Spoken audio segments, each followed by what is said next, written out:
ഇതാണിവിടെ കാണുന്ന സൗകര്യങ്ങൾ, ഇതാണിവിടെ കാണുന്ന കച്ചവടവും സുഖങ്ങളൊക്കെ ഇത്ര മാത്രമേ ഉള്ളൂ. ഉറക്കിൽ നിന്ന് ഉണരലോടുകൂടെ ഉമ്മമാരെ വസ്ത്രങ്ങൾ അവസാനിച്ചു കേട്ടോ, ആഭരണങ്ങൾ അവസാനിച്ചു കേട്ടോ. ഈ ഭൂമി ലോകത്ത് നമുക്കുള്ള എല്ലാ സൗകര്യങ്ങളും അവസാനിച്ചു പോയി. പിന്നെ നമ്മളെ ഖബറിൽ മറവ് ചെയ്യുമ്പോ കണ്ണ് തുറന്നു നോക്കും, വീടെവിടെ റബ്ബേ കാണാനില്ല, ഏക്കറക്കണക്കിന് ഭൂമിയുണ്ടല്ലോ കാണാനില്ല, എന്റെ ബിസിനസ് എവിടെ കാണാനില്ല. നല്ല വിലയുടെ ഐഫോൺ ഉണ്ടായിരുന്നു എൻ്റെ കയ്യിൽ, എൻ്റെ തലയുടെ ഭാഗത്ത് ഐഫോൺ ഇല്ല. രണ്ട് ഭാഗത്ത് മതില, മേൽഭാഗത്ത് കല്ല, അടിയിൽ മണ്ണ്. എവിടെ പോയി എൻ്റെ സ്നേഹിതന്മാർ? ആ സമയത്ത് ഒരാളോടി വരും, പേടിക്കണ്ട, ഇപ്പൊ നീ ഖബറിലാണ്, നിന്റെ മുതല് പോയി മോനെ, ആഭരണം മക്കൾ അഴിച്ചു ഉമ്മ, നിങ്ങളെ ഏക്കറക്കണക്കിന് ഭൂമി കുടുംബക്കാര് പകുത്തെടുത്തു. കുടുംബങ്ങളെ എല്ലാം മണ്ണിട്ട് തിരിച്ചു പോയി. ഇനി മുതൽ ഞാൻ നിന്റെ കൂടെയുണ്ടാകും, ഭയപ്പെടണ്ട. വല്ലാത്ത സമാധാനം, അൽഹംദുലില്ലാഹ്. മുഅ്മിൻ ചോദിക്കും, നീ ആരാ? അയാള് പറയും, ഞാനോ ഏത് തിരക്കിനിടയിലും നിസ്കാരം ഖളാക്കാത്ത പെണ്ണേ, നിസ്കാരം ഒഴിവാക്കാത്ത ആണേ, ദുനിയാവ് മുഴുവനും അപകടത്തിലേക്ക് പോകുമ്പോഴും ഹറാം ചെയ്യാത്ത ചെറുപ്പക്കാരാ, ഞാൻ നീ ചെയ്ത സൽക്കർമ്മങ്ങളാണ്, അള്ളാഹുവിന്റെ പൊരുത്തത്തിലുള്ള ജീവിതമാണ്, ഞാൻ നിന്റെ കൂടെയുണ്ടാകും, പേടിക്കണ്ട. ഒറ്റപ്പെടുമ്പോ രക്ഷപ്പെടാൻ തിരക്കിലും മറക്കാതെ സൂക്ഷിച്ച തഖ്വ, ആ തഖ്വ മാത്രമേ നമ്മളെ കൂടെയുണ്ടാകൂ എന്ന് ഉറക്കവര് സ്വലാത്ത് ചൊല്ല് നബി മുഹമ്മദ് മുസ്തഫ. അതുകൊണ്ടാണ് മഹാന്മാര് പറയുന്നത്, ദുനിയാവില് വീട് വേണം, ബിസിനസ് വേണം, കച്ചവടം വേണം, സൗകര്യങ്ങളെല്ലാം വേണം, പക്ഷേ അത് കണ്ട് മതിമറന്ന് തുള്ളരുത്. മൊബൈല് വേണം, ആസ്വദിക്കണം, പക്ഷേ ഇതിൽ ഹറാമുകൾ ഉണ്ടെങ്കിൽ അല്ലാഹുവേ ഈ മൊബൈൽ ഏത് ഹറാമിനും ചെലവാക്കാമെന്ന് ചിന്തിക്കരുത്. ഈ ഭൂമിയിൽ നമുക്ക് ആരോഗ്യമുണ്ട്, ഈ ആരോഗ്യം കൊണ്ട് എനിക്ക് എന്ത് തെറ്റും ചെയ്യാമെന്ന് ചിന്തിക്കരുത്. നേരെ മറിച്ച്, റബ്ബേ ഞാൻ ഈ ചെയ്യുന്ന എൻ്റെ റബ്ബിന് ഇഷ്ടമുണ്ടാവോ, ഇതൊക്കെ അവസാനിച്ച് ഞാൻ റബ്ബിലേക്ക് പോകും, എൻ്റെ റബ്ബിനെ ശപിക്കുമോ എന്ന് പേടി വേണം മനുഷ്യന്റെ ഉള്ളിൽ. അതുകൊണ്ടാണ് മഹാന്മാര് പറഞ്ഞത്, ഈ ദുന്യാവിന്റെ സുഖം കണ്ട് മതിമറന്ന് തുള്ളിയാൽ ഉണരുമ്പോ മാനം കെടും. ഞാനൊരു തമാശ പറയട്ടെ, പഴയ കാലത്ത് ഒരാള് കിടന്നുറങ്ങുക, ഒരു ചെറുപ്പക്കാരന്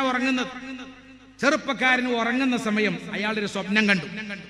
ചെറുപ്പക്കാരൻ എന്ന് പറഞ്ഞാല് നല്ല ജിമ്മിനൊക്കെ പോയിട്ട് ഇങ്ങനെ മസിലൊക്കെ പവറുള്ളൊരു സൈസാണ്. ഇപ്പൊ അങ്ങനെയാണല്ലോ, ഇപ്പൊ എല്ലാവരും ആരോഗ്യം ഉണ്ടാക്കുന്ന കാലം. ഇപ്പൊ റോട്ടമ്മ കൂടെയൊക്കെ രാവിലെ അങ്ങനെ പോയാൽ കാണാം, ഓരോരോ വഴിയിലും ആണും പെണ്ണും ഒപ്പം ചാടുക. അപ്പൊ ആരോഗ്യം ഉണ്ടാക്കണ പുതിയ ലോകം ഉണ്ടാക്കിക്കൊണ്ടിരിക്കുന്ന. അപ്പൊ അതുകൊണ്ട് നല്ല മസിലൊക്കെ ഇങ്ങനെ പവറുള്ളൊരു ചെറുപ്പക്കാരങ്ങനെ കിടന്നുറങ്ങുക. ഉറങ്ങുമ്പോ സാധു ഒരു സ്വപ്നം കണ്ടു. എന്താ സ്വപ്നം എന്നറിയോ? അയാളെ പെരീക്കൊരു കള്ളം കയറി വന്നു. കള്ളം കയറി വന്നപ്പോൾ ഇയാൾ ചിന്തിച്ചു, ഞാൻ ജിമ്മിനൊക്കെ പോയി മസിലൊക്കെ ഉഷാറാക്കിയിട്ടുണ്ടെന്നല്ലാതെ ഇതുവരെ അതൊന്നും പയറ്റിയിട്ടില്ല. ഏതായാലും കിട്ടിയൊരു ചാൻസ് ആ കള്ളം വരട്ടെ എന്നൊന്ന് ശരിയാക്കാൻ തീരുമാനിച്ചു. കള്ളം നേരെ വന്ന് ഇവന്റെ അടുത്തെത്തി. പാവം ഉറങ്ങണേ. ഉറക്കത്തിൽ ഇവൻ ചെയ്തു പറയുങ്ങൾ കിടക്കപ്പായി കിടന്ന് പഠിച്ച പണിയാണ്ട് പയറ്റി. കിടക്കപ്പായി കിടന്നാണ് കേറി വന്ന കള്ളനൊരൊറ്റ ചവിട്ടാണ്ട് കേട്ടിട്ട് കള്ളം മറിഞ്ഞങ്ങ് വീണു എന്ന് മാത്രമല്ല, കള്ളം നിലവിളിക്കാൻ തുടങ്ങി. ഒക്കെ സന്തോഷമായി. പഠിച്ചതുകൊണ്ട് ഇപ്പോഴെങ്കിലും ഒരു ഉപകാരം കിട്ടില്ല, ഒരു കള്ളനെ പിടിച്ചാനായല്ലോ എന്ന സന്തോഷത്തിൽ നെട്ടി ഉണർന്നു നോക്കുമ്പോ കള്ളനെ കാണാനില്ല. പക്ഷെ ചവിട്ട് അവൻ കൊടുത്തുപോയി. കിട്ടിയത് കള്ളനല്ല, ഒപ്പം കിടക്കണ കള്ളത്തിന്റെ ഊരക്ക. പാവം അവനാന്റെ ഭാര്യന്റെ ഊരക്ക് ചവിട്ടാണ്ട് കിട്ടിയിട്ട് ഭാര്യ ഊരല് മുറിഞ്ഞ് നിലവിളിക്കുന്ന രംഗം കേട്ട സാധു ഉണർന്നത്. അപ്പോഴേ അവനക്ക് മനസ്സിലായത്, ഞാൻ കണ്ടത് സ്വപ്നാണ്, ഇത് കണ്ട് അവിടെ കിടന്നാ മതിയായിരുന്നു, പക്ഷെ ഞാൻ എന്തൊക്കെയോ ചെയ്തു കൂട്ടി, ഇനി ഊരല് മുറിഞ്ഞ ബലിം വണ്ടി ഞാൻ തന്നെ കൊണ്ടുനടക്കണല്ലോ റബ്ബേ, ഇടങ്ങാറി. അവനൊക്കെ മനസ്സിലാകുന്നത് കണ്ട സ്വപ്നമാണ് ദുന്യാവെന്ന് പറയുന്നത്. അത്രമാത്രമേ ഉള്ളൂ യുവാക്കളെ, രക്ഷിതാക്കളെ, ഉമ്മമാരെ. അതുകൊണ്ട് ദുന്യാവിന്റെ സുഖം ആസ്വദിക്കണ്ട എന്നല്ല വേണം. ദുന്യാവിലുള്ള എല്ലാ ഹലാലായ സുഖങ്ങളും നമുക്ക് ആസ്വദിക്കാം. പക്ഷേ അല്ലാഹുവിനെ മറക്കരുതേ, അല്ലാഹുവിനെ മറക്കരുതേ, യജമാനനായ അല്ലാഹുവിനെ മറക്കരുതേ. ഭൂമി ലോകത്തെ മനസ്സമാധാനമുള്ള വിഭാഗമാരാണെന്നറിയുമോ? അജബൻ ലി അംരിൽ മുഅ്മിൻ, മുഅ്മിനായ മനുഷ്യന്റെ കാര്യം അത്ഭുതമാണ്. ഇദാ മസ്സതഹു സറാ, എന്തെങ്കിലും സന്തോഷം അവന്റെ ജീവിതത്തിൽ ഉണ്ടായാൽ ശക്കറ, അവൻ അല്ലാഹുവിനെ നന്ദി ചെയ്യും. ഇദാ മസ്സതഹു ളറാ, എന്തെങ്കിലും വിഷമങ്ങൾ അവൻക്ക് വന്നാൽ ആ വിഷമത്തിൽ അവൻ സ്വബറ, ഇതെന്റെ അല്ലാഹു എനിക്ക് തന്ന പരീക്ഷണമാണ്, എൻ്റെ ആഖിറ രക്ഷയ്ക്ക് വേണ്ടി എൻ്റെ റബ്ബ് തന്ന പരീക്ഷണമാണെന്ന് അവൻ കരുതിയിട്ടതിൽ ക്ഷമിക്കും. രണ്ടും അവന് അല്ലാഹുവിൻ്റെ പൊരുത്തം കിട്ടാനുള്ള വഴിയാണ്. അതുകൊണ്ട് മുഅ്മിൻ ദുനിയാവിൽ വേദനിക്കണ്ട. മുഹമ്മദ് മുസ്തഫ, ലോകത്തെ മുഅ്മിനീങ്ങൾക്ക് ദുഃഖമില്ല, ജീവിതം മുഴുവനും സന്തോഷമാണ്. പിന്നെ നമുക്ക് എന്തെങ്കിലും ദുഃഖമുണ്ടോ, പ്രയാസമുണ്ടോ എന്നാൽ നമ്മളെ മനസ്സിന്റെ ഉള്ളിൽ ഈമാന് കുറവായിരിക്കും, അല്ലാഹ് എന്ന ചിന്ത കുറവാകും. അല്ലാഹ് എന്ന് ചിന്തിക്കുന്നവന്റെ കൂടെ റബ്ബുണ്ടാകും. അല്ലാഹു നമുക്ക് തൗഫീഖ് നൽകട്ടെ.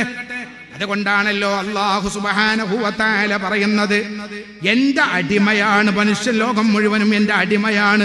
ആ അടിമ എന്നെ സഹായിക്കാൻ സന്നദ്ധനായാൽ, ആ അടിമ എന്നെ സഹായിക്കാൻ സന്നദ്ധനായാൽ, ഇൻ തൻസുറുല്ലാഹ യൻസുറുക്കും, അവർ അല്ലാഹുവിനെ സഹായിച്ചാൽ അല്ലാഹു അവരെയും സഹായിക്കുമെന്ന് അല്ലാഹുവിൻ്റെ കലാമാകുന്ന ഖുർആൻ. യുവാക്കളെ, രക്ഷിതാക്കളെ, ഉമ്മ, നമ്മൾ അല്ലാഹുവിനെ സഹായിക്കാൻ ജീവിതത്തിൽ സന്നദ്ധരായാൽ അല്ലാഹു നമ്മളെ സഹായിക്കും. അല്ലാഹു നമ്മളെ കൈയൊഴിയൂല. അതാണല്ലോ വിശുദ്ധമായ ഖുർആൻ പറഞ്ഞത്, ഇന്നല്ലാഹ തആല, നിശ്ചയമായും അല്ലാഹു തആല, അല്ലാഹുവിന്റെ റസൂൽ പറയാ, നിശ്ചയമായും അല്ലാഹു തആല യഖൂലു പറയുന്നുണ്ട്, അന മഅബ്ദി, ഞാൻ എൻ്റെ അടിമയുടെ കൂടെ തന്നെയുണ്ടാകും. മാദക്കറനീ, അവൻ എന്നെ ഓർക്കുന്നിടത്തോളം കാലം, അല്ലാഹുവിനെ നമ്മൾ ഓർക്കുന്നിടത്തോളം കാലം അല്ലാഹു നമ്മളെ കൂടെയുണ്ടാകും. വതഹറക്കത്ത് ബി ശഫതാ, എന്നെ ഓർത്തുകൊണ്ട് അവൻ്റെ ചുണ്ട് ഇളകുന്നിടത്തോളം കാലം, അവൻ്റെ ചുണ്ട് ചലിക്കുന്നിടത്തോളം കാലം ഞാൻ അടിമയുടെ കൂടെ തന്നെ ഉണ്ടാകുമെന്ന് അല്ലാഹു പറയുന്നുണ്ടെന്ന് മുഹമ്മദ് മുസ്തഫ. അല്ലാഹു നമ്മളെ കൂടെ ഉണ്ടാകും. എവിടെയും നമ്മൾ തളരില്ല, എവിടെയും നമ്മൾ കഷ്ടപ്പെടില്ല. അല്ലാഹുവിന്റെ കാവൽ നമ്മളെ കൂടെ ഉണ്ടാകാനുള്ള ഏറ്റവും നല്ല വഴി, മരണം വരെ യുവാക്കളെ, യുവതികളെ, ആണേ പെണ്ണേ, അല്ലാഹു നമ്മളെ കൈയൊഴിയൂല.